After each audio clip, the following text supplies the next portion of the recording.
It is my pleasure to be hosting with Rob Siegel as he shares with us the 10 key attributes that organizations will need to drive success over the next decade, and as products and services combine digital and physical capabilities. Rob researches strategy and innovation in both large and small companies, as well as the opportunities and challenges that technological change brings to these firms.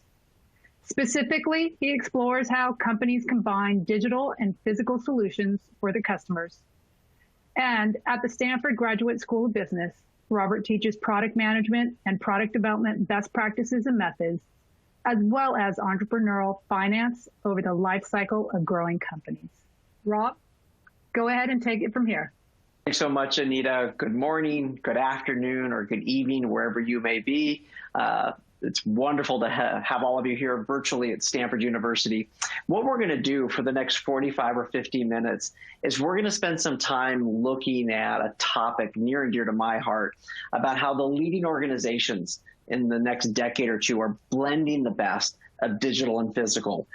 There's this notion or this idea that we have companies that started with a physical DNA or a digital DNA, and they stay very separate. And what we're seeing now in all the companies that I study at the Stanford Graduate School of Business is the best companies seem to be blending the best capabilities of both areas. And what we're going to do is we're going to walk through a framework that I call the brains and brawn framework, which is going to look at 5 digital or brain attributes and 5 brawn or physical attributes. And we can see some best practices of companies who are doing great things in each of these 10 areas. And in fact, when we finish, you'll be able to look at your company and figure out how you're doing on these vectors. And then in the second part of the talk, we're going to talk about systems leadership. These are the attributes of the leaders that need to be able to help guide and lead organizations over the next decade or two going forward. So with that, I'm going to dig in. We're going to master this not-so-digital transformation. And first, who am I? So I'm Rob Siegel. I'm the short, bald guy on the other side of the camera. I like to say that I have 2 full-time jobs and no life. I'm a full-time member of the GSB faculty, but I'm also a venture capitalist here in Silicon Valley, where I'm involved in investing in a variety of companies, both very, very large and very, very small. When I was in operating roles, I actually worked at Intel Corporation, and I also ran a division of GE. So I had time spent in some very large organizations. But I was not always in big companies. I was also a many-time entrepreneur. I started a company that made the world's first digital picture frames. That was called Weave Innovations, and it got bought by Sony. And then I worked for a company called Pixum that was spun out of the engineering school here at Stanford, and that company made image sensors and image processors. I did my undergraduate work on the other side of the Bay, University of California, Berkeley. I did my graduate work at Stanford. I actually do own a tie, and I have no idea where it is. And once upon a time, I used to have hair. Now, this picture of me with hair has nothing whatsoever to do with anything we're going to talk about, but I try to put it up whenever I can just to remember the good old days. All right, let's see if we can talk about reframing what it takes to win in a business context. Because I think the way that we've looked at things in the past is not necessarily what it's going to be like going forward. First and foremost, we're dealing with a new world order where every product is connected, be it in the healthcare industry, in the financial services industry, in the mobility industry. There really isn't a product that's not connected. I mean, the fact that I am teaching you today from my home office here, a lot of this was shaped by the pandemic, where I now have basically a television studio at home, and I'm able to reach people all over the world in ways that I couldn't do before. It's much more than digital transformation. And every industry is going to have to combine these attributes of brains and brawn. And in conjunction, individuals are going to need to be able to lead and lead in new ways that it couldn't be done before. And the skill sets that made us successful before are not what's going to be enough to help us on a go-forward basis. One of the examples I like to talk about is we think of 2 companies, Airbus and Uber. And I'll often ask people, I'll say, who's the digital company and who's the physical company? And it's actually a trick question, because inevitably what happens is someone says, Airbus, that's the physical company. They make big airplanes. Uber's the digital company because I order the app and order the car on my phone because it's an app that I interact with. And one of the things I like to highlight is that when you used to get on airplanes before the pandemic, and by the way, you're going to get back on airplanes again soon, any flight you take, that aircraft might generate a terabyte of data. And Uber, at this moment in time, is moving people, we're all made of atoms and not bits, from one physical location to another physical location. And what's interesting about that is if you think about it, both Airbus and Uber are both digital and physical. And yet, given their DNA, each one has various strengths and various development needs. Airbus, very good at systems engineering, government relations, quality assurance, manufacturing. Not as good at knowing how to make information of data that comes from the asset. Not a lot of good digital talent natively. Uber, on the other hand, is great at data and great at logistics. Not so good at driver relations, not so good at managing the government. And this is the thing where if you think on a go-forward basis, each of these organizations have pluses and minuses that will give them strengths and development needs. Now, if we think about how products used to be developed in the old days, in fact, even when I was at GE, the upper left side of this picture kind of shows what it was like. You know, you think of a company maybe in the American organization Walmart. What made Walmart great as an early retailer is they owned assets and had a great supply chain. They were analog products, and they knew how, if they could have high sell, they could deliver lower cost to consumers. Product life cycles for products, used to take 3+ years. But in a world where everything has a digital component, we see the nature of how products are developed. They're changing. Now we can rent assets. Again, look at Uber, where they don't own those assets. The drivers actually own the cars that are used, or Didi in China, same sort of thing. Network effects become increasingly important. The more people you have on a network, the more data you have on the network, the more valuable the network becomes. Daily product updates. We think of companies like Yelp. Yelp doesn't have a quality assurance department because they send out a new version of their software every 4 hours. What companies have realized is that being quick and being responsive can actually serve customers better. Now, you don't always want to build products with Agile and Scrum and some of the newer ways of looking to design products. You actually want aircraft engines to be designed in some of the old methodologies. But even aircraft engines are being designed on how you blend some of the old ways of doing things with some of the new ways of doing things. And if you're designing your products differently, you've got to think about, how do I organize my company and how do I do that differently? So, for example, in the old days, at GE, I was a Six Sigma black belt. I knew my P-values and I knew quality numbers and I knew how to make sure that I could measure everything. Decisions in organizations were done intuitively, and you had a hierarchy from the most senior people to the most junior people inside of the organization. IT was seen as a cost center. But now in a world where everything's connected, you have to think about how you're going to organize your company differently. It's about responsiveness and pushing down capabilities and decision-making authority to those who are closest to the customers. And that can be in a region or in another part of the world. You need to be thinking about designing for upside. Do I have a product that's flexible that I can sell new products and new services to people? Think of a Tesla. If you own a Tesla, or if you know somebody who owns a Tesla, there are times you wake up and there's new features and capabilities in your car. You just don't see that with Volkswagen cars or Toyota cars or General Motor vehicles. And then finally, IT is seen as a revenue generator. IT is seen as we need to have ongoing contacts with our customers. So the whole mindset about how we organize and how we think about where we put people and the resources that we fund in our companies becomes very, very different in a world that is blending digital and physical. Now, the next 2 decades will bind us both, and the physical incumbents will add digital, and the digital disruptors will add physical. But today's competitive advantage will be the companies that combine the best of both of these, and we're going to walk through some examples to show, so I can show you this. On this slide here, what you see is I've studied over 70 or 80 organizations, many of whom have been guests in my class, or I've done research on them, or I've written cases on them, where they really understand that data can have a huge impact on their ability to serve their customers better. And everything that I'm going to talk about in the next 35 or 40 minutes is based upon 2 of the courses that I teach at the Graduate School of Business, the Industrialist Dilemma and Systems Leadership, both of which are also available online through Stanford's Digital Transformation Certificate Program. All right, what I want us to do is I want us to think about the brains and brawn framework. And this is a way for us to kind of give some context and structure for how we're going to look at things. I want to start first with the Brainy Attributes, and I'm going to explain what they are. But let's think about it. Our brain, the left hemisphere, that's how we use analytics. The right hemisphere, that's how we manage creativity. The amygdala, that's how we control the empathy that we have for others in our ecosystem and in our lives. The prefrontal cortex, how do we manage risk? Think about fight or flight, the lizard brain. Finally, the inner ear. How do we balance partnership versus what we're going to own? And I know what you're thinking. You're thinking, Rob, don't you know the inner ear is not part of the brain? I do know the inner ear is not part of the brain, but it's kind of close, so cut me some slack. On the physical side, the Brainy Attributes. What do we want to do on the physical side? Our spines. How do we handle logistics in an organization that keeps everything going and flowing so that the body and the organization can work? Our hands, the craft of making things. Can we manufacture well? Muscles. Do we have size and scale, and can we operate on a global basis? Hand-eye coordination. Can we drive our ecosystems? And then finally, stamina. Can we survive for the long run? And the best organizations can use both brains and brawn to be successful in serving their customers. Now, one of the things as we go through this, I want you to be thinking about your organization where you work.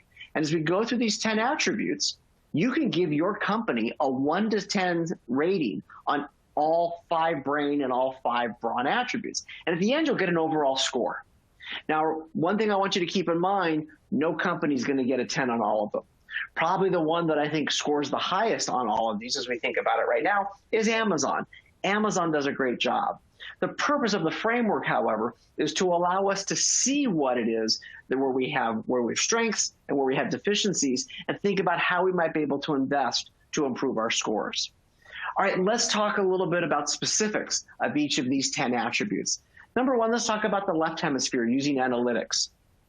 Everyone wants to talk about how data is the new oil and how data is so important, but it's much, much more than just the ability to have a lot of data. In fact, what I found in my research is the companies that did the best in understanding how to use data, data was a tool to serve their customers better. One of the companies that I spent extensive time looking at was Charles Schwab, the large American financial services company, which has about $7 trillion in assets deposited at the organization. They've become a real powerhouse inside of financial services in the United States. One of the things that they always do, and they always talk about, is looking at what customers would want through clients' eyes. Anytime they take an action, one of the questions they will ask themselves is, what do our customers want, and how would our customers want us to use that data? Like, here's a great example. If it's possible that somebody goes onto the Schwab website and might type in what happens to assets during a divorce, Schwab might know exactly that you might be headed towards a marital change. Now, they could then use that data to their advantage, but they might not think that that's the best thing that the customer might want. And as I studied Schwab and I looked about how they use all of this data they collect, every time then when they would ask about what to do with this data is, what would the customer want us to do with the data to serve the customer better? Perhaps the best juxtaposition showing the opposite of this is, I'm going to argue, Facebook. Facebook's question seems to be, with all of our data, what can Facebook do that's good for Facebook? Can they sell our data? Can they give it to other people so that they can sell us things and so that they can improve their bottom line, with never once asking, what might the customers want? If Facebook were asking those questions of what customers want, they'd be making very different choices about privacy and our ability to control the data. Now, if you can be good at data, you can be much, much better than people who are in your industry. But on the other hand, and this is what's also tricky about this, if you think about those companies who are good at data, those might be people who could enter your industry. When I spent time with the leadership of Schwab, there was a lot of speculation of what happens if companies like Google or Facebook or Amazon enter into the financial services business. They will also have a lot of data, and data in areas that Schwab won't have. So the great thing about the left hemisphere and thinking about how to use data is every company needs to become a data company. But the best companies that we studied used a kind of almost North Star about what was the metric by making sure they were using data responsibly, ethically, and for the best purposes of the customers. All right, let's talk about the next part of the Brainy Attributes. Let's talk about creativity. Creativity is all that things that allows us to kind of come up with brave new ideas, but sometimes it's not just kind of something new like a lightning bolt that hits us out of the sky. Sometimes it's kind of grinding creativity, and it can be in what I'll call unsexy markets. You know, you can have creativity on a variety of various attributes. The mindset, a creative mindset. Are you open to new ideas? Do you try to develop new technologies? How do you think about your markets and your customers? Can you change your business model? Can you figure out how to grow your organization in ways that you couldn't do before? And also, how do you think about creativity to defend yourself? How do you think, if I were going to attack my company, how would I attack my company if I were a startup and I wanted to come after my company? The best company that we studied in this space on creativity, strangely enough, was a company called Align Technology.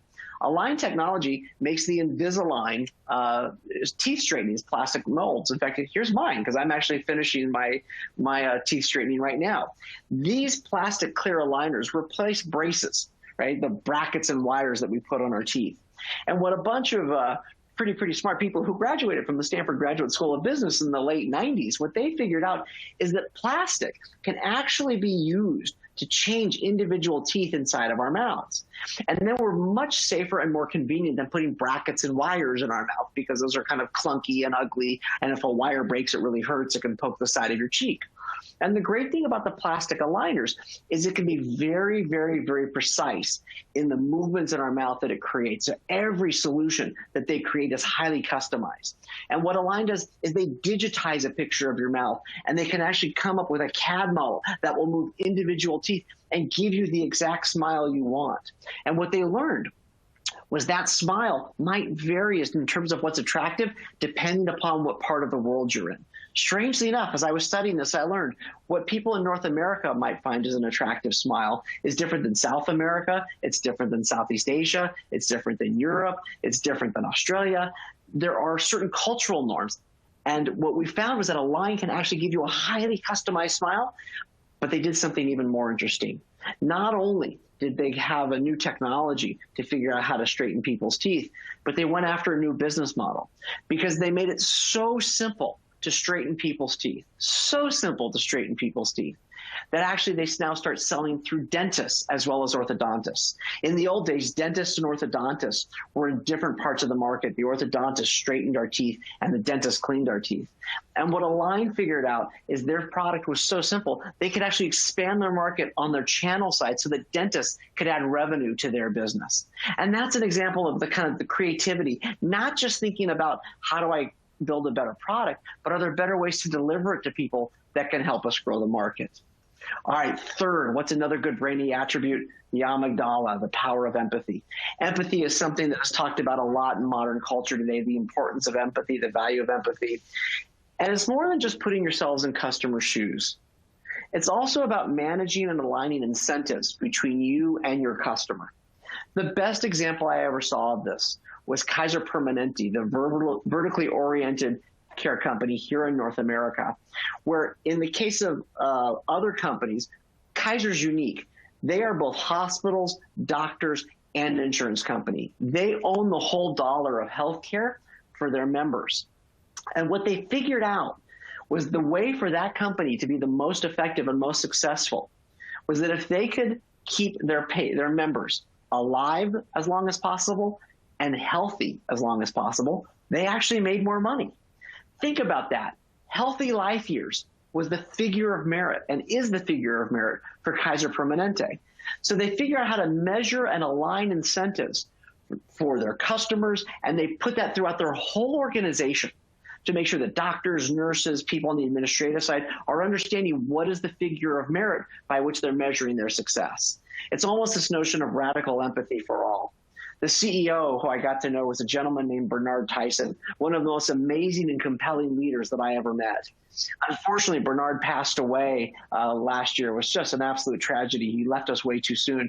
But I remember when he would come to class, he could hold the students in the palm of his hands and talk about what it was like dealing with patients, dealing with doctors, dealing with the government. And you always felt that he had an understanding of where the other side was coming from. And it engendered a fierce loyalty from many of the employees there. And our students were like, God, I want to work for that guy. It was an amazing thing to see. All right, what is the fourth brainy attribute that I want us to talk about? Managing risk, right? Sometimes we want to take smart risks, and you got to do that if you're going to be able to innovate and try something that will transform your company. And one of the things that we talk about is you've got to run towards the disruption. You cannot be afraid of a disruption that's coming after your industry. Oftentimes we get conservative in times of disruption. We're afraid to run towards the disruption because we want to preserve ourselves. On the other hand, if you don't run towards the disruption, you won't get to the other side in a leadership position. You've got to be thinking about how might things be different and how can we leverage that for success? We have to learn to let go of the past. How can we get more data and use less intuition and realize that it's personal?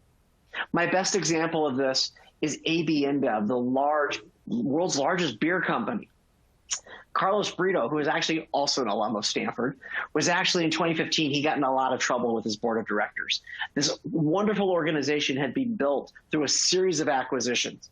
And they'd gotten so big, they weren't doing innovative things. They kind of had this business model of acquire and drive out cost. And so Brito was really just getting hammered by his board that they weren't trying new things. Craft beers were coming up. Bud and Budweiser Budweiser Light were less popular with people. And so he realized that he had to make some changes. And he went to one of his top lieutenants, a gentleman named Pedro Earp, and said, Pedro, I want you to become the Chief Disruptive Growth Officer. And Pedro looked at Brito and said, what does that mean? And Brito looked at him and said, go figure it out. You need to figure out how to make us more innovative. Earp then had to figure out, what does it mean to how do I build an organization for innovation that doesn't even exist inside of the $60 billion a year company? And then culturally, how do I make that happen? And he thought about it some more. He went back to Brito and he said, Brito, how do I know if I've been successful? I mean, even if I take 5 years, that's not going to have that big of an impact on our organization. He said, you'll get the ball rolling. And the most important figure of merit that we'll know, Pedro, is that if your job is no longer necessary because you have infected the thinking into the DNA of the organization about how to be innovative, basically that's when we'll know you succeeded, when your job no longer exists. And Earp had to sit there and say, okay, I've got this rocket ship career going on at AB InBev. And the CEO wants me to do this new job, and I only know that I'm successful. That was about managing risk. The upside for dealing with this was he realized that if he could really impact the organization and change the organization, it was going to give AB InBev the opportunity to grow and thrive in the next couple of decades. And in absence of it, they were going to die. But he also knew that if he succeeded, he was going to be out of a job, and he would have to trust that Brito would take care of him in the future. This notion of managing risk, you have to take smart risks. And what Pedro realized is that if he didn't go in and do this, the company was going to be in trouble. And so one of the things that I want you to be thinking about with your own organization is, how are you managing risk inside of your organization as a company and even as an individual? And are you taking the bold steps of what AB InBev did? They actually set up a whole division called ZX, which does corporate venture capital. You know, there's a venture group inside of it. There's an innovation group. They work very closely with the business units across the company, and it's become one of the fundamentally most important parts of the business. It was not easy to set it up, but they got it done. All right, the next thing I want us to think about in Brains is that balancing partnerships with what we do on our own. One of the ways I like to think about it is if you think of a castle. You know how castles have walls and moats to keep people out? One of the questions that companies need to think about is, where are they going to put their castle walls? How far out do they want to have stuff inside of the castle? And what do they want to have maybe be part of the surrounding kingdom, but not inside the castle walls? Should you go it alone? Should you partner? And how are you going to think through what do you want to own and what do you not want to own? Instacart, the grocery delivery company inside of the United States, I think does an amazing job of figuring out where to partner and what to own. They have to deal with a bunch of key different constituencies, and they've got 4 key constituencies they have to manage. They have to manage their shopper, people who actually go into the stores and buy the groceries. They have to deal with the grocery stores themselves. They actually have to work with us as consumers if we want to shop at Instacart. And then finally, they partner with the consumer package companies, the CPG companies, because they understand, as Instacart, across a wide variety of stores and locations, what products are moving in what areas and how is that changing based upon the buyers. They get a granularity of data that the CPG companies are very excited about. And one of the things that as Instacart has grown, they went from, in the early days being a startup that didn't have a lot of power and influence over people to actually being very, very powerful, especially in this space. And so they had to figure out, what do they want to own? What do they want to partner with people? And that's a very delicate balance when you're dealing with these multiple constituencies in your market. The thing that I would say that was interesting when we studied Instacart that I found fascinating is sometimes there were benefits to not being Amazon. If you think about Instacart, they had this great relationship with a company called Whole Foods. Whole Foods got bought by Amazon, and that was Instacart's like key client. And then all of a sudden, Whole Foods got bought by Amazon, and the CEO of Whole Foods called the CEO of Instacart and said, yeah, Amazon bought us. We're not going to do business with you anymore. Click. The CEO of Instacart said, yeah, that was the worst day he ever had in business. But the next day was actually the best day he ever had in business, because grocery stores, chains 2 through 8 all called him up and said, hi, Amazon just came in our business. We need help delivering groceries to people's houses. And suddenly Instacart's business tripled overnight. That's the ability of how do you figure out how to turn a headwind into a tailwind. All right, those are the brainy aspects. Those are the brainy things we've talked about. Again, left hemisphere, right hemisphere, amygdala, prefrontal cortex, and inner ear. Let's talk about the brawny side. Let's talk a little about logistics. 3 American retailers that have survived and maybe shouldn't have. Let's look at Best Buy and Home Depot and Target. All of them kind of figured out that they needed to embrace e-commerce, but figure out how to benefit from having a physical location. And actually having great logistics was the way that served customers better. Hubert Joly, the former CEO of Best Buy, he started calling everybody in the business.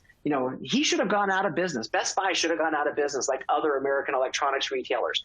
But he started calling all the people who were making these connected products. He called Apple, he called Amazon, and he said, hey, how's business? And they're like, business is awesome, right? We're loving this. Everything's connected. It's great. And so Joly tried to figure out how did he redefine what Best Buy is. And he realized that if you were in a company, you're in an organization, you've got an IT department.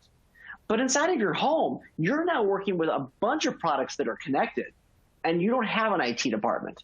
So Best Buy realized if they could become a company that we go to as consumers, when we want to figure out why is the internet not working on the television, why is it not working on this particular device, he believed people would buy the consumer electronics products from Best Buy, but they'd also come to them for the service side, which would give an ongoing relationship. And he said these headwinds where people were able to buy on e-commerce and shop prices, if he could figure out how to turn that into a tailwind where he could make shopping easier and he could service his customers better, that's what allowed Best Buy over the last 7 years to be a retail success story. And when he retired a couple of years ago, Joly went out as one of the leaders of American business in the last 8 years who really turned around a company. Home Depot, Craig Miniar, the CEO, one of the things he taught us is that people want to shop online. By the way, he came to this conclusion before the pandemic. He's like, don't fight the inevitable. Don't fight the inevitable. If your customers want to start the shopping experience through their computers, right? The good news is a sink does not ship well through Amazon Prime. So they figured out that if they could give customers a better interface on the digital, because that's what the customers want to do, and they could have, lumber or something people want to buy for a home improvement available at your local store within 2 hours, that would be a better consumer experience. And logistics became the competitive advantage that's allowed Home Depot to boom hugely over the last 5 years. Finally, Target. Brian Cornell, the CEO, would talk about blurring and blending, that it's not this notion of e-commerce versus physical commerce. It's just commerce, and people are shopping together. The ability to shop online, and you can have the groceries and everything you buy at Target delivered into your car for curbside pickup. This is this notion of blending digital and physical, and we've seen it at retailers. And the key to make it happen was amazing logistics. Now, sometimes there's some great new technology that are coming in.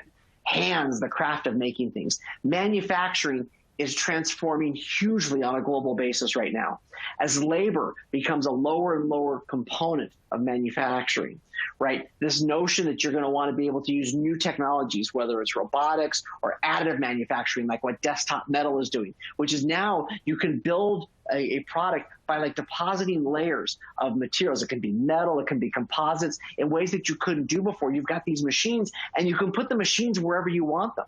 There are companies, for example, some of the large oil companies that will put these machines actually out, on oil platforms in the middle of the ocean, that if a part breaks, they can print a new part as opposed to having to fly in a replacement part.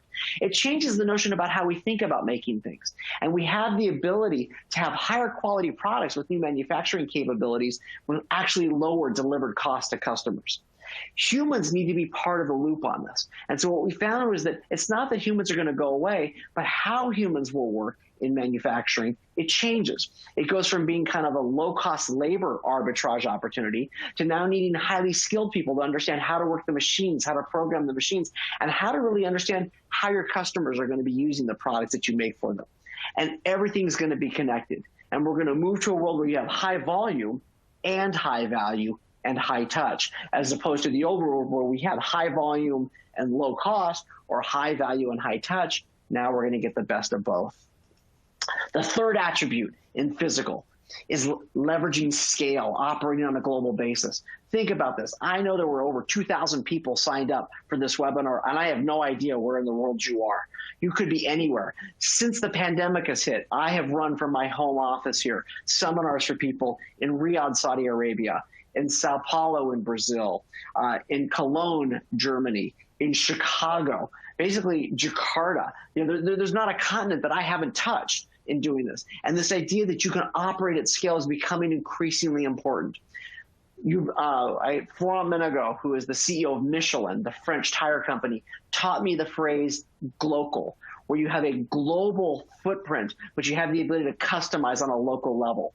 For Michelin, the way they think about it is they have a material science platform and competency that can be applied to different types of tires for anywhere on the planet.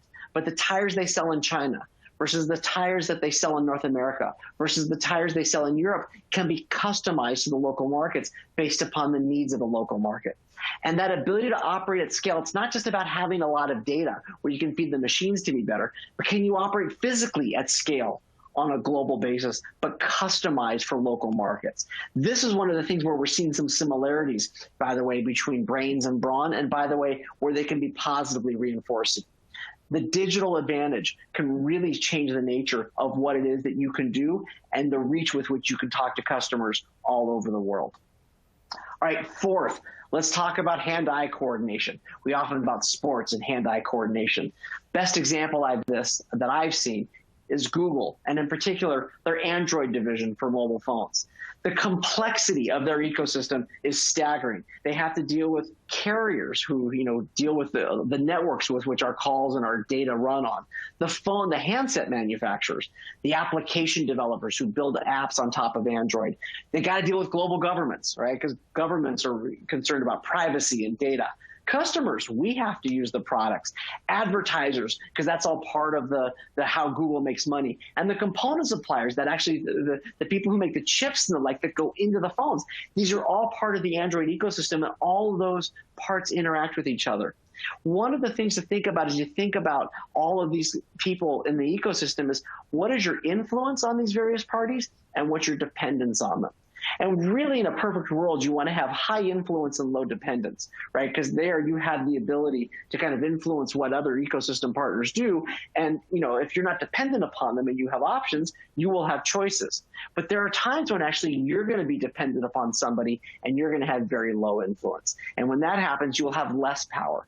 So if people talk about ecosystems and wanting to build an ecosystem, you actually need to think more strategically about what are the dynamics behind an ecosystem versus what companies can do inside of that ecosystem. And by the way, the government, whether you do or don't want government to be your business partner, government's going to be your business partner. This trend was already being accelerated by, we saw a lot of the geopolitical tensions in the world right now, maybe at one level exacerbated the most by the tension between the United States and China. But the pandemic has just made that even more intense. If you look at the amount of stimulus that is happening on a global basis, where money's being pushed into the economy, governments are getting more and more and more involved with business. Business becomes about national industrialist policy. And given that every country is going to have an industrial policy for the needs of jobs and employment for people in a particular market, companies are going to need to know how to work with various governments all over the world and understand the differences of what the incentives are of governments all over the world. Lastly, on the brawn thing, let's talk about stamina and how do we survive in the long run. My favorite example of this is Johnson & Johnson, the large pharmaceutical company. They are driven by this message of what's called the credo, which talks about the 4 constituencies that they serve. By the way, the first and most important one is the patient, and the last one is the shareholders. They are often talking about expanding their business lines so they're not dependent just upon one product or one kind of grouping of products. That actually, if you have a various set of adjacencies, you can survive more over time in the ups and downs of economic cycles. You want to nurture ongoing innovation. Ongoing innovation needs to be something that's built into the DNA of your company, and you need to build resilience through the culture and your values. All right, those are our brains and brawn attributes. If we look at them, here's the summary again on the screen of what I talked about. Let's actually look at a couple of companies, and we can look and see. I actually analyzed 2 companies and talked about how they're doing. First, Daimler, the very well-known and very successful German automotive company. When I wrote my case on Daimler, I looked at the 5 digital attributes, the 5 brain attributes, and you can see the scores that are up there. Actually, not that good. They were not that great at analytics. Creativity, okay, at least on the physical side. The amygdala, empathy, not so much, right? You know, they didn't really seem to understand a lot of what was happening in the ecosystem and how things were changing and how they would react to it. Risk-taking, they were pretty conservative. The inner ear, balancing partnership versus ownership, they seem to want to hold on to a lot of things themselves. Of course, on the brawny side, they were great. Like, this is a company that makes beautiful cars that are really, really well built. And you see they got a final score of 65 out of 100. Another example, 23andMe, which is an American company that actually does sequencing of human DNA, and now they've moved into the pharmaceutical business in a collaboration with GSK. I mean, analytics, they have 12 million samples of people's DNA, and they can understand what are trends about how people shape who we are and what we do. Creativity and empathy, they're great at it. Where they're not as strong is manufacturing. They obviously don't know how to make things. They work very closely with GSK for drug manufacturing. And they, when we added up all their numbers, came up with 82 out of 100. Now, it's not that this is going to be a permanent evaluation in a number of these companies, but you can start to get a sense of why might a company be doing well and why might a company be struggling, because you can see how they do on these attributes of brains and brawn. And so this was an example of how you can come up with a total score, and you can think about it for your own company. All right, that's brains and brawn. Let's talk about the systems leadership side. What do you need? What skills do you need as a leader? The world requires a new set and type of leadership for this. Systems leadership, I define, is the ability to understand the interactions between various groups and be able to master strategies from different perspectives at the same time. You can't just stay in a particular function like marketing or sales or engineering or manufacturing and rise up and be an expert in that and then not really have expertise on what's going on. You need to understand how you simultaneously manage for the short term and the long term at the same time. How you understand what's happening inside of your company between functions, and also how your company is interacting with other groups that are outside of your company. You need to blend IQ and EQ.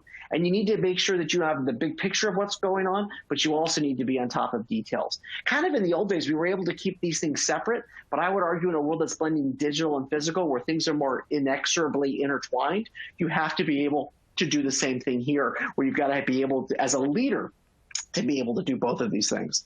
Let's look at some best examples of how we, of great leaders that we studied.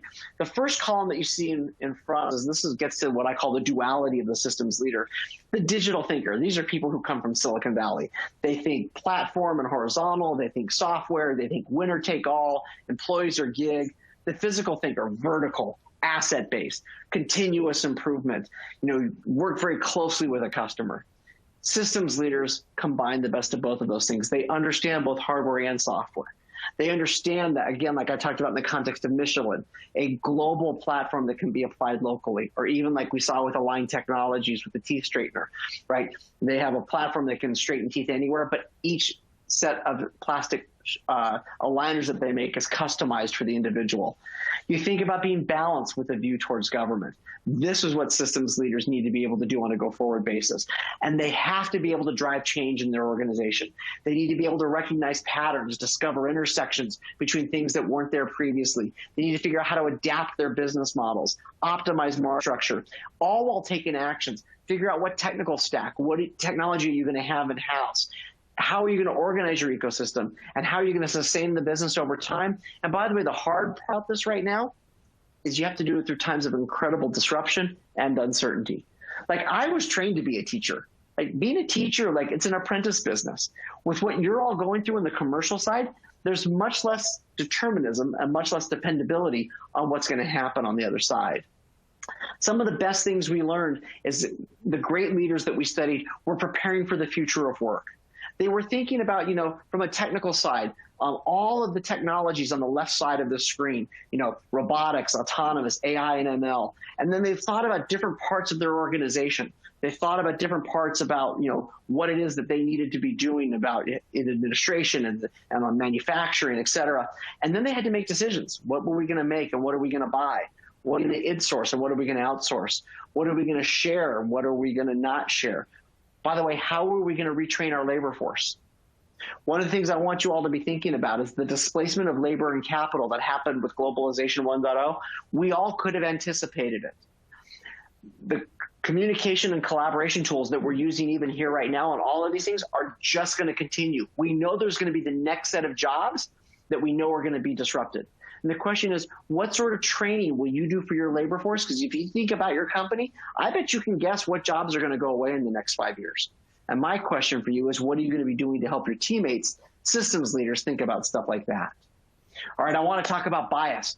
We are all biased. Every human being on the planet is biased. We are a function of all those things that we learned and our experiences and how we grew up, our culture, the way we were trained, et cetera. One of the things I find that great systems leaders do is they are not only aware of their bias, and by the way, bias is not a bad word, it just is what it is, but who are the people outside of the company? Who are the people outside of the company that will tell them the truth?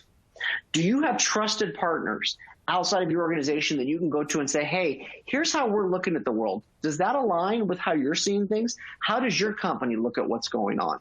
These are some of the key things about how you manage the constraints that we have as leaders and the blind spots that we have as leaders by making sure we have people outside of the organization who can help us.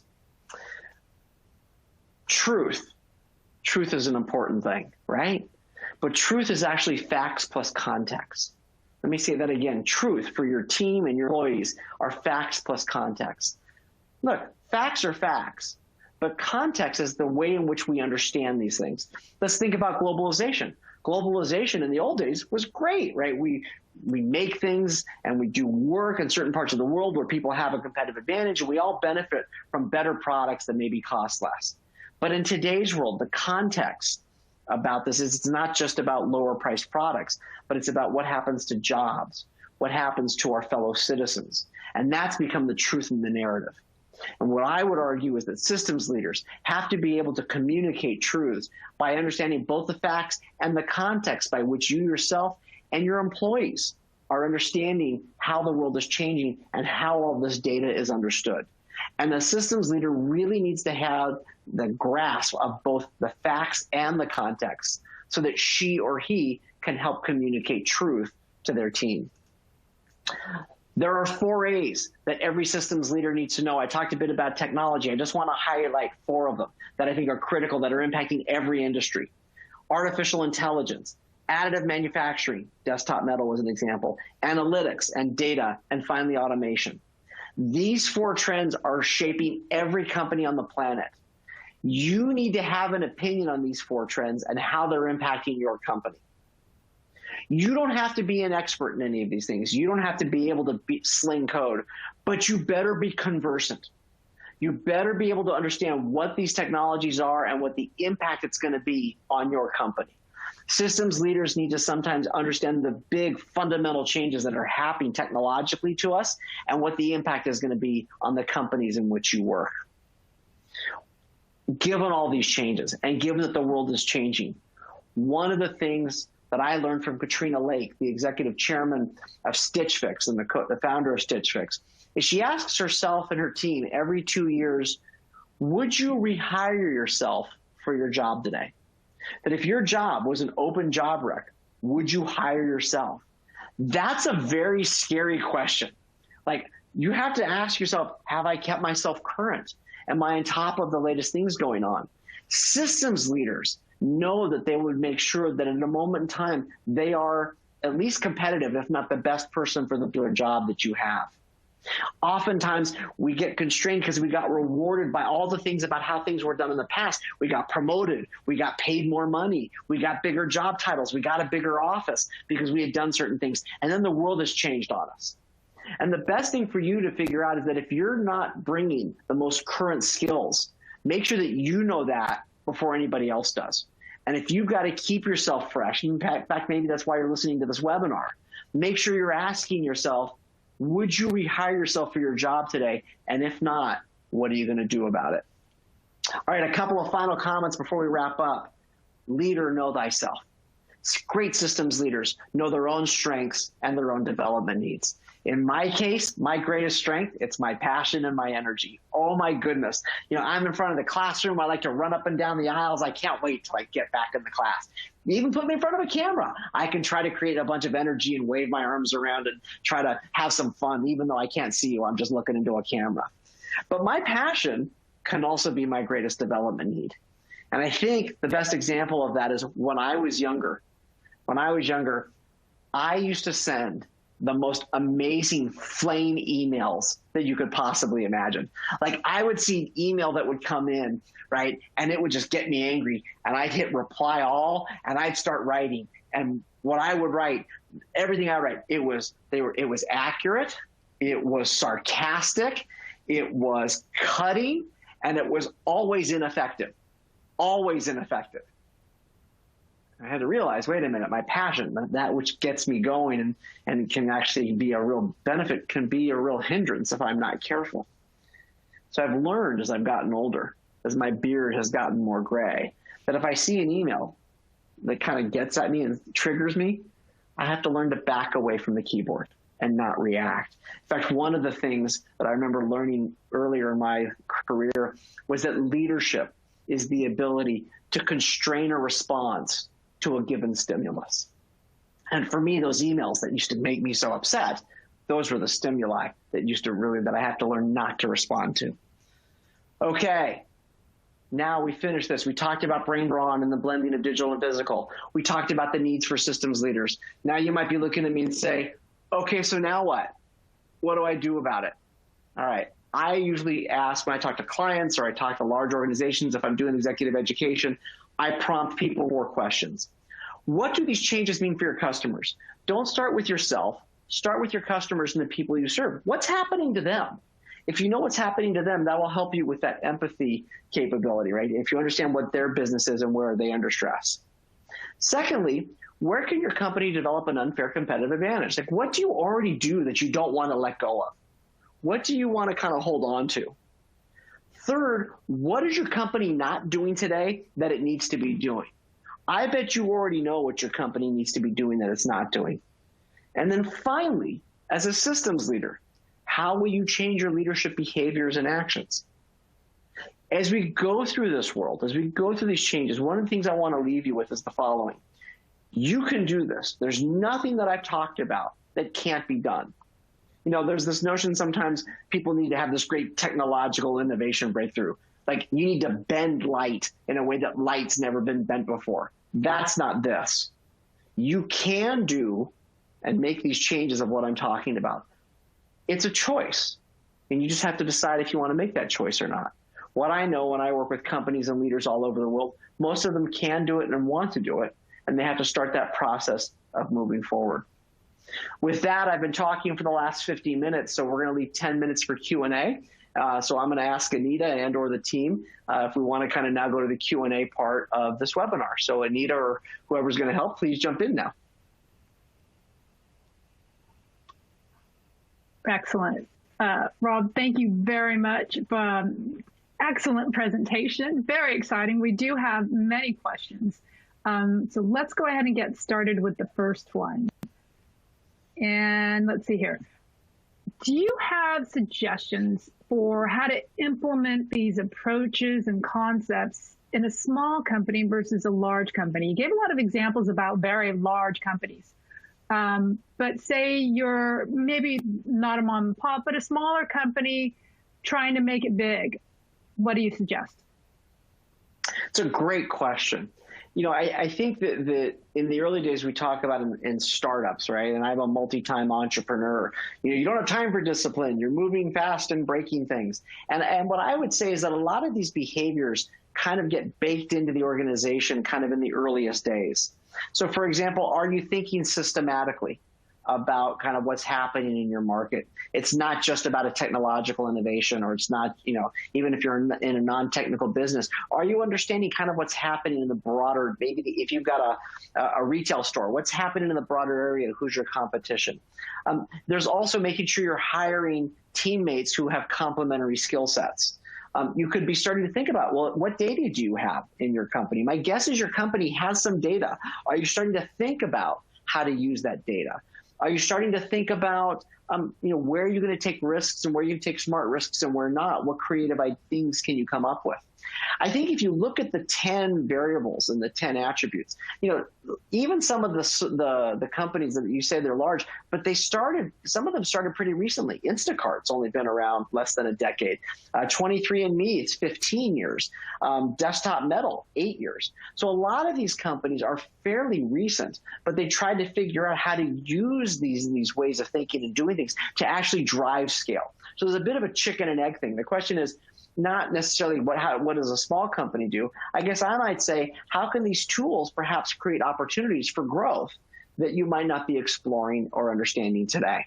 So again, these are, by the way, with everything I say, use what you like and ignore what you don't. These are tools, and try to see how these tools can help you change your own personal behaviors or think about ways in which you're running your business. Super, thank you. We actually have a few questions that are related back to slide 38. That was the radical transformation when you were doing the comparing. Go ahead, and if you want to go and switch a slide. Yeah. This one?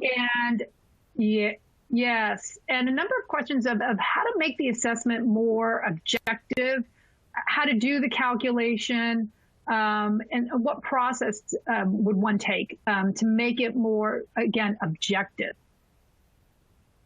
Yeah, it's kind of like grading my students when they hand in papers. There's some subjectivity that's going to come into this. I do know, for example, when a student writes a paper, did they cite the readings? Did they talk about what we talked about in class?